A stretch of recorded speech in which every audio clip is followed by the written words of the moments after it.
ఇది అనమాట. అయితే ఇక్కడ చూడండి, బ్రహ్మదేవుని కొరకు ఈ యొక్క దేవతలు వెళ్ళి బ్రహ్మోత్తరం అనేటువంటి ఒక స్తోత్రాన్ని లేదా అభీష్ట వరద స్తోత్రం అంటే దీన్ని, అనగా ఎవరు సంతోషించి అంటే ఎవరైతే దీన్ని కానీ చేస్తారో వాళ్ళకి జరిగేది అంటే అన్ని కోరికలు తింటారు, సర్వకార్యసిద్ధి కొరకు ఇది చెప్పారు. మళ్ళా వచ్చి ఈ స్తోత్ర ఫలితం వలన పుత్ర పౌత్ర ధన ధాన్య పశు వృద్ధి కలిగి ఈ యొక్క జన్మలోనే మోక్షానికి దగ్గర వెళ్తాం, సంపూర్ణ ఆరోగ్యము కలిగి ఈ జీవితమునందు సంపూర్ణమైనటువంటి భోగాలు అనుభవించి విముక్తి ముక్తి మోక్షానికి పొందుతాం. అంటే ఈశ్వరుడు మనకి అన్నీ ఆ భ్రమను తీసేస్తూ ఉంటాడు. ఇప్పుడు చూడండి, అనుకుంటే కానీ ద్రౌపది మాత మనం అనుకున్నాము, ద్రౌపది మాత ఒక రకంగా పాపం అర్జునుడిని స్వయంవరంలో ఎన్నుకోవాలనుకుంటుంది, అందుకోసమే ఆమె స్వయంవరం పట్టింది. కానీ విధి ఏం చేసిందంటే ఆమె 5గురిని పెళ్లి చేసుకోవాల పరిస్థితి విధి కల్పించింది. అయ్యో పోనీలే, నేను ఒక అర్జునుడే చేసుకుంటే మిగతా 4 సన్యాసం పుచ్చుకుంటా అన్నారు. పోనీ వాళ్ళు 4 సన్యాసం పుచ్చుకుంటే ఈ అర్జునుడు ఏం సుఖంగా ఉంటాడు, మేమిద్దరం ఏం సుఖపడతాం, ఏమో నా కర్మ ఇలా ఉంది అనుకుని ఆమె పాపం విధికి ఎదురీది అర్థమైందా. ఆవిడ లోక నింద పడి కూడా అలా చేసుకుంది, ఇంత పడి ఇంత చేసి చివరికి మళ్ళీ చూడండి ఇక్కడ తీసుకొచ్చారు. అంటే ఆవిడ అనుకుంది, అంటే అప్పుడు ఇన్ని నేను లోకం కోసము అంటే ఆవిడ చాలా చెప్తుంది అన్నమాట కృష్ణుడికి, నేను ఇప్పుడు అర్జునుడిని చేసుకుని మిగతా సన్యాసం పుచ్చుకుంటే సమస్త లోకము ధర్మరాజు కోసం ఎదురు చూస్తుంది. ఎందుకంటే ఈ ధర్మరాజు లోకం కోసం రక్షకుడు. ఇప్పుడు ఆయన సన్యాసం పుచ్చుకున్నాడు అనుకోండి, నా కారణం వల్ల ధర్మలోకం వస్తుంది, నా కారణం వల్ల ఒక తల్లికి 4 బిడ్డలతో బాధ కలుగుతుంది, ఎందుకంటే సన్యాసం పుచ్చుకున్నారు. అయితే ఇక్కడ చూడండి, అంటే ఇక్కడ మనకి ఇవన్నీ మనకి తెలిసి ఒక జన్మలోనే మన యొక్క ఇప్పుడు ద్రౌపది మాత కూడా ఏం చేస్తుందంటే ప్రతి ఒక్క సన్నివేశంలో నా ధర్మం ఏమిటి అనేది అనమాట. అందుకే ఆవిడ త్వరగా అన్ని ఇహబంధాలను చేసుకుంది. అయితే చూడండి, సంసార సాగరం అనే యుద్ధమందు విజయమును పొంది, చూడండి ఈ స్తోత్రాన్ని ఎవరు మనం చదువుకుంటామో అసలు రోజు చదవాలి, ఇది కాశీలో ఉన్నవాళ్ళు. సంసార సాగరం అనే యుద్ధమందు విజయమును పొంది ఇహపర లోకములందు అన్ని భోగాలు అనుభవించి అక్షయముగా, అంటే చూడండి ఇహపర భోగములు అంటే మనకి శివశర్మ ఆయన మళ్ళీ ఇహలోకంలో కూడా కొన్ని అనుభవించాడు, వైకుంఠానికి వెళ్ళాడు, వైకుంఠంలో కొన్ని సంవత్సరాలు ఉన్నాడు ఆయన, బ్రహ్మకు సమానమైనటువంటి 1 సంవత్సరం రోజులు ఉన్నాడు. అంటే ఇహలోకంలో కొన్ని భోగాలు మళ్ళా అంటే ఈ ఇహ పరలోకాలు అనుభవించి చివరికి ముక్తిని పొందుతాము. అభిమన్యుడు చనిపోయిన తర్వాత పాపం అర్జునుడు ఉండబట్టలేకపోయాడు, అయ్యో నా బిడ్డ అన్నాడు. ఎక్కడ నీ బిడ్డ, వాడు చచ్చిపోయి స్వర్గంలో హ్యాపీగా ఉన్నాడు అంటే, లేదు నేను చూస్తాను, నా బిడ్డ నా గురించి ఏడుస్తూ ఉంటాడు అనుకుంటాడు. అయితే ఈ యొక్క కృష్ణుడు ఆ స్వర్గానికి తీసుకెళ్తాడు. ఇదిగో నీ కొడుకు అభిమన్యుడు చూడంటే, ఈ నాన్న అభిమన్య అంటే ఎవరండి మీరు అంటాడు. అక్కడ ఆయన భోగాలు ఆయన ఆనందంగా ఉంటాడు. అప్పుడు చెప్తాడు అక్కడ అంటే చూడండి, అక్కడికి వెళ్ళిపోయాక ఇది మర్చిపోతాడు ఆయన. ఇవే మనకి మరిపోయింది అంటే మనం కూడా మర్చిపోతాం. మనం కూడా చూడండి, ఇక్కడికి వచ్చేసి నిజంగా విశ్వనాథుడి మీద ఎక్కువ భక్తి పెట్టుకున్నాం అనుకోండి, విశ్వనాథుడి మీద మనం నిజంగా భక్తి పెట్టుకున్నాం అనుకోండి, ఆయన చూసుకుంటాడు. నేనైతే ఇదే చేశానమ్మా, ఈ 3 సంవత్సరాలు కాశీకి వచ్చాను. నాకు ముందు వచ్చినప్పుడు ఒక 15 రోజులు నాకు ఏమనిపించిందంటే, ఈ యొక్క అమ్మ నాకు 2 ఆడపిల్లలు, నేను ఢిల్లీకి అప్పుడే వచ్చాను, 1 సంవత్సరం కూడా కాలేదు, 2 ఆడపిల్లలు నేను అలా వదిలి రావడం తప్పు. దేవుడు కావాలి, కాశీ కావాలి, కానీ నా మొదటి ధర్మం ఇప్పుడు నా 2 ఆడపిల్లలకి, అందులో కొత్తగా వచ్చిన ప్రదేశం అది, నేను అక్కడికి వెళ్ళాలి, ఇది నా ధర్మం. కాశీ కంటే కూడా ఇప్పుడు నాకు అది ధర్మం అని నేను అమ్మవారితో అన్నాను. నిజంగా మీరు నమ్మరు, అమ్మవారే నాకు చెప్పింది, నేను చూసుకుంటాను బిడ్డల గురించి. కంటికి రెప్పలా ఈ 3 సంవత్సరాలు కాపాడి ఇప్పుడు ఇంకా తీసుకొచ్చి అంటే ఏమో ఇంక కొన్ని రోజులు ఉంటారు కదా ఆడపిల్లలు కదా, మళ్ళీ ఇంకొక ఇంటికి పోతారు, కొన్ని 4 రోజులు ముచ్చట తీసుకుంటాడు అనుకుని మళ్ళీ కాశీలో వ్యవస్థను ఏర్పాటు చేసి ఇక్కడికి వాళ్ళు వచ్చేలా చేయడం చేసి ఇది అనమాట. మనం భగవంతుడిని నమ్మేమనుకోండి అంతేగా చేస్తాం. అంటే ఈ యొక్క స్తోత్రాన్ని వివరణ చెప్తున్నాను. దీన్ని అభీష్ట స్తోత్రము అంటారు, లేదా దేవతలందరూ బ్రహ్మకు చేసినటువంటి ఒక స్తోత్రము. నేను చక్కగా చెప్తాను, వినే ప్రయత్నం చేయండి. ఈశ్వరుడి కృప వల్ల మీకు ఏదైనా ఒక పని చేయండి. ఇప్పుడు మీరు కాశీకి వచ్చిన్నారు, మీకు ఏదో కొన్ని కోరికలు ఉంటాయి. ఏదో ఒక కోరికని మాత్రం మనసులో మీరు ఇప్పుడు భావన చేసుకోండి. కాశీ విశ్వనాథుడి సాక్షిగానో, అన్నపూర్ణమ్మ సాక్షిగానో, ఈ కాశీలో ఉన్న సమస్త దేవతల సాక్షిగానో మీకు ఏదో ఒక చిన్న కోరిక, చిన్నదో పెద్దదో, అది మీ ఇష్టం, ఆయన ఇష్టం, నాదేం లేదు, పెద్ద ఏదైనా తీరాలని నా కోరిక. అర్థమైందా? మీరు అలా అనుకోండి. ఇది మనస వాచ కర్మన వినే ప్రయత్నం చేయండి. మీరు తర్వాత దీన్ని ఎక్కడైనా చూసుకొని ఈరోజు చదివే ప్రయత్నం చేయండి. ఇక్కడ ఏం చెప్తున్నారంటే దేవతలు చెప్తున్నారు ఏమని, ఓ విరాట్ స్వరూప. బ్రహ్మదేవుడిని ఏమంటున్నారు వాళ్ళు, ఓ విరాట్ స్వరూప, ఓ హిరణ్య గర్భ రూప, నీవే బంగారు రూపంలో ఉన్నవాడి హిరణ్య గర్భ. ఓ అవిజ్ఞాత అంటే నీవే సమస్త జ్ఞానం. ఓ మోక్ష రూప. ఇక్కడ చూడండి, మనం ఇంతవరకు ఏమనుకుంటున్నామంటే ఈశ్వరుడు మోక్షం ఇస్తాడు అనుకుంటున్నాము, విష్ణువు మోక్షం ఇస్తాడు అనుకున్నాము. నాకు ఈ సందేహం మొన్న మధ్య కలిగింది. అయ్యో వీళ్ళిద్దరూ అంటే విష్ణువు కూడా కొంతమంది మోక్షం ఇస్తాడు, కానీ ఎక్కువ అసలు మోక్షం ఇచ్చేది ఎవరు అంటే ఈశ్వరుడు. కానీ ఇక్కడ నేను దీన్ని అడిగాను, బ్రహ్మదేవుడిని అడిగాను, ఓ మోక్ష రూప, అసలు నువ్వెవరికి ఇచ్చావు మోక్షం ఇంతవరకు? అందరినీ సృష్టించడమే కదా నీ పని. అర్థమైందా?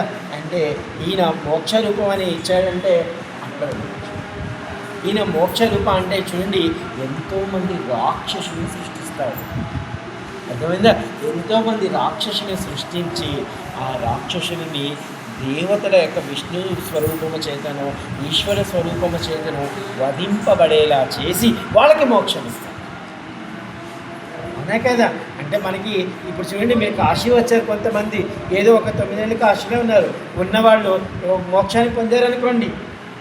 ఇప్పుడు ఈ మధ్య మన ఇక్కడ మన దత్తపేటలో ఒక ఆవిడ ఉండేది, పాపం కనకమ్మ అని ఒక ఆవిడ, మీ అందరికీ తెలిసే ఉంటుంది, మన కేదార్ గుడి దగ్గర ఉండేది కనకమ్మ అని ఒక ఆవిడ పాపం బాగానే ఉండింది, ఉన్నట్టుండి రాత్రి చనిపోయింది, ఒక అరగంటలో వెళ్ళిపోయింది, ఆవిడ మోక్షం పొందేసింది కేదారఖండంలో. అర్థమైంది? అంటే చూడండి, ఇది ఏంటంటే మోక్ష రూప. మళ్ళా ఓ ఆనంద స్వరూప, వాక్కులకు వాక్శుద్ధి ఇచ్చేవాడా. ఓకే, అందరికీ బ్రహ్మవి, యోగ్యులకు తమ హృదయములలో దర్శనమిస్తాడట. అంటే నిజంగా బ్రహ్మదేవుడు, ఇందాక నేను అడిగాను ఏమని మోక్ష రూపాన్న, మీరెవరి మోక్షానికి ఇచ్చారండి బ్రహ్మదేవ అని. అంటే నిజంగా మనం దర్శించగలిగి మనం చూడగలిగేటువంటి ఆ యొక్క ప్రజ్ఞ ఉంటే, నాకు నిజంగా అప్పుడు బ్రహ్మదేవుడు చెప్పాడు, అరే నువ్వు అనుకున్నావు నేను ఎవరికి వెళ్ళేది మోక్షం, ఈ రాక్షసులందరూ నేను సృష్టిస్తానే కదా మోక్షం వచ్చింది, ఇప్పుడు నేను కూడా నిన్ను సృష్టించాను, ఇప్పుడు నీకు మోక్షం రావాలంటే నేను సృష్టి బట్టే కదా వచ్చావు, నన్ను ఇంత ఒక రాయిగా పడేసాడు అనుకోండి, ఇంక ఎప్పటికదా వస్తుంది. కాబట్టి బ్రహ్మ సృష్టిస్తున్నాడు. కాబట్టి ఒక రకంగా చెప్పాలంటే సృష్టి జరిగింది, తర్వాత కొంత పాలన జరిగింది, తర్వాత అది లయం అయిపోయింది. ఈ లయం ఎక్కడైందంటే పరమాశ్వరులో లయం అయిపోయింది. ఇది చివరి సారి, మామూలు లయం కాదు, మళ్ళా జనన చక్రంలో కాదు. నవ విధిలో స్వయం ప్రకాశుడవి నీవు. ఓ కాలము కంటే ఒక గొప్ప వరుడు లాంటివాడు. అంటే మనం పెళ్ళికొడుకు దగ్గరికి వెళ్ళామనుకోండి, పెళ్ళికొడుకుని చూస్తే మనం అందరమే బ్రహ్మదేవుడి ముసలివాడి రూపంలో చూస్తాము, కానీ ఆయన చాలా నవయవ్వనంగా ఉంటాడట. ఈ స్తోత్రంలో దేవతలు చెప్పారు, నీవు కాల స్వరూపం కంటే కూడా అందమైన వాడవి అన్నారు. అంటే మనం బ్రహ్మని అంటే మనకి ఎందుకు పెట్టారంటే ఆయన అందరికంటే ముందున్నారు కాబట్టి పెద్దవాడిగా పెట్టారన్నారు. అయితే నీ ఇచ్ఛానుసారం పురుషుడవు, నీ పురుషుడిగా మారాలనుకున్నావు కాబట్టి పురుషుడు, లేకపోతే స్త్రీ కావాలంటే స్త్రీ. నీ గుణత్రయ స్వరూపం, నీలోనే 3 గుణాలు ఉన్నాయి, నీలోనే 3 కాలాలు ఉన్నాయి, నీలోనే 3 అన్నీ ఉన్నాయని చెప్తున్నాడు. ఓ ప్రకృతి స్వరూప, ఓ సత్వ రజ తమో గుణాలు కలిగినటువంటి రూప అంటున్నారు. అంటే ఆ శ్లోకాల్లో అర్థం అన్నమాట అమ్మాయి. నీవే 3 రూపాలుగా, చూడండి బ్రహ్మదేవుని అంటున్నారు వాళ్ళు, నీవే 3 రూపాలుగా బ్రహ్మ విష్ణు రుద్ర రూపాలు ధరించి సృష్టి పాలన లయము చేయుచున్నావు. అంటే చూడండి నిజమే ఇది.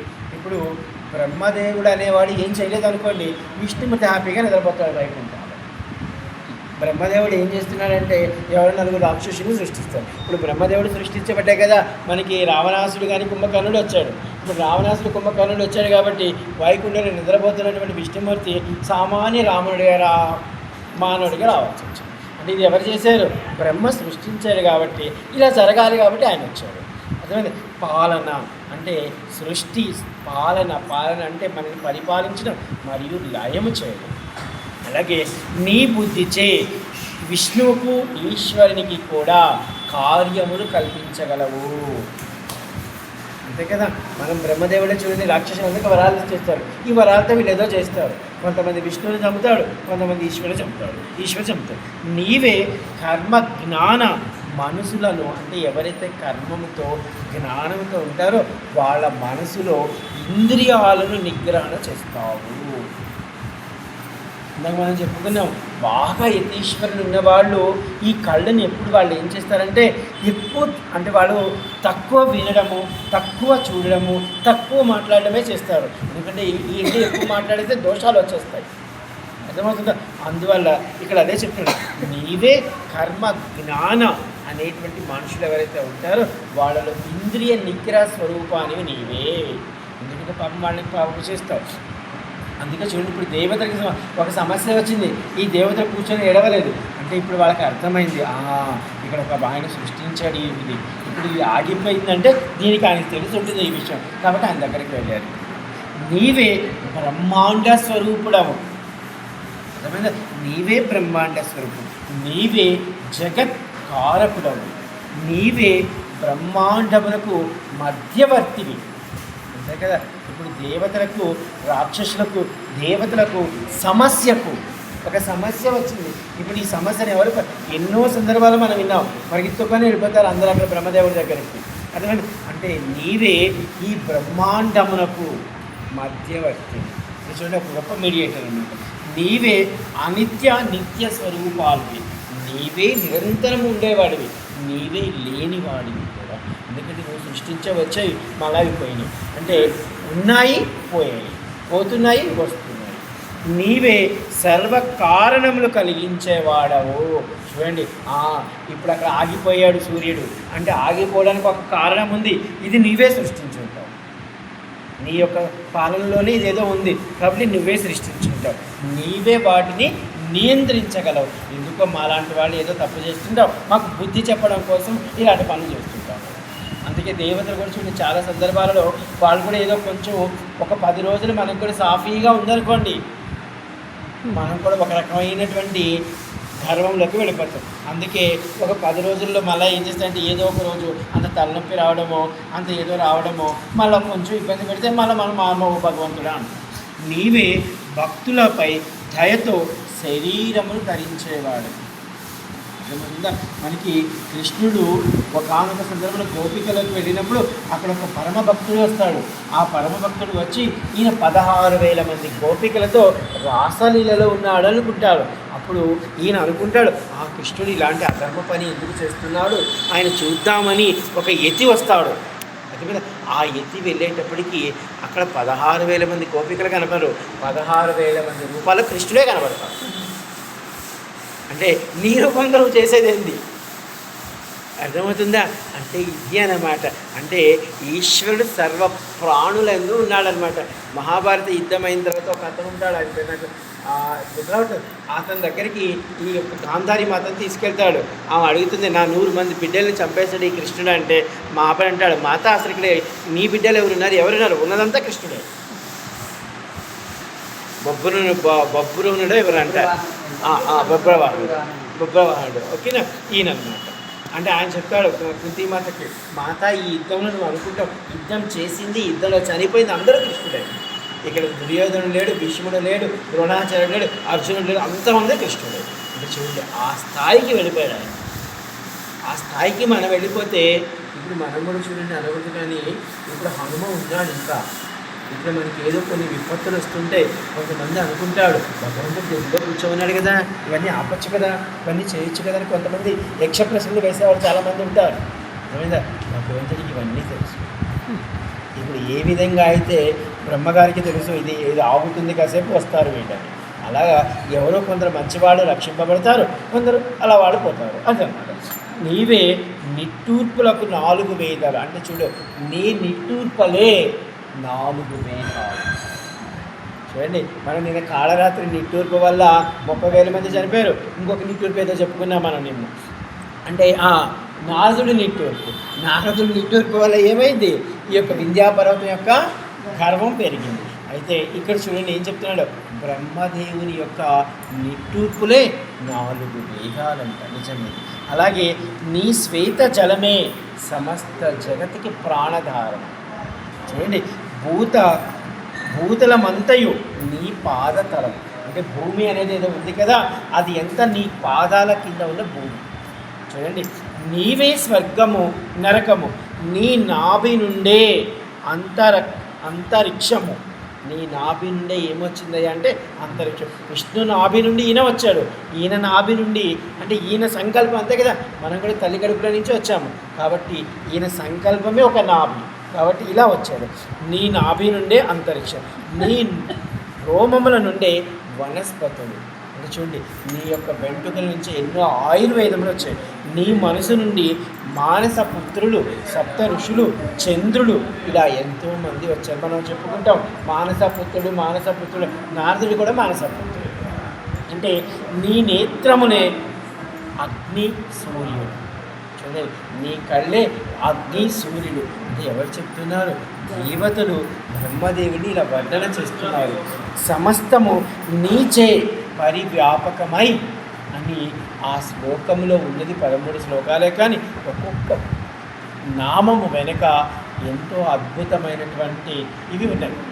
ఇలా ఈ దేవతలందరూ ఈ యొక్క నారదముని ఈ యొక్క బ్రహ్మదేవుడిని స్తుతిస్తున్నాడు. అయితే పాపం బ్రహ్మదేవుడు కూడా అయ్యో పిల్లలు వచ్చారు, చాలా సంతోషం, కంగారు పడకండి.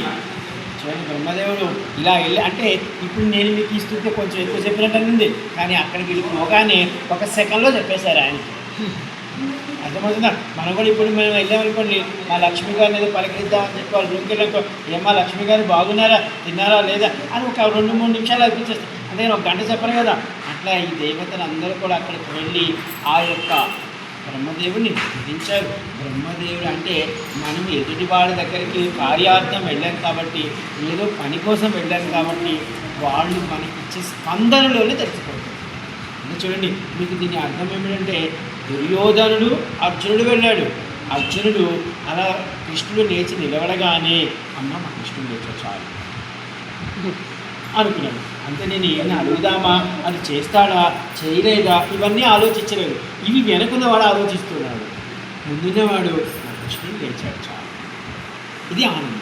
అంటే ఈ ఆనందం ఎప్పుడైతే అవతల వ్యక్తిగా కనబడుతుందో ఆ ముందన్న వ్యక్తి కూడా అయ్యో వీరికి అంటే కోరిక తీరిపోయింది. ఇక్కడ ఇది సగం కోరిక తీరు. అంటే ఈ వ్యూహలక్ష్మి మోహిని అవతారంలో ఇవన్నీ చేస్తూ ఉంటుందన్నమాట.